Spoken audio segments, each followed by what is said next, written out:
மாவோயிஸ்டுகள் தாக்குதலில் படுகாயமடைந்த முன்னாள் மத்திய அமைச்சர் வி.சி. சுக்லா சிகிச்சை பலனின்றி மரணமடைந்தார். அவருடைய மரணத்துக்கு 3 நாள் துக்கம் அனுசரிக்கப்படும் என சத்தீஸ்கர் மாநில முதல்வர் ராமன் சிங் அறிவித்துள்ளார்.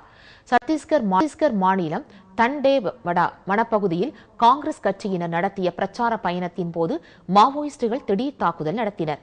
இதில் அம்மாநில காங்கிரஸ் கட்சி தலைவர் நந்தகுமார் பட்டேல் உட்பட 27 பேர் உயிரிழந்தனர். இந்த தாக்குதலில் படுகாயமடைந்த முன்னாள் மத்திய அமைச்சர் வி.சி. சுக்லா குர்கானில் உள்ள மருத்துவமனையில் சிகிச்சை அளிக்கப்பட்டு வந்தார்.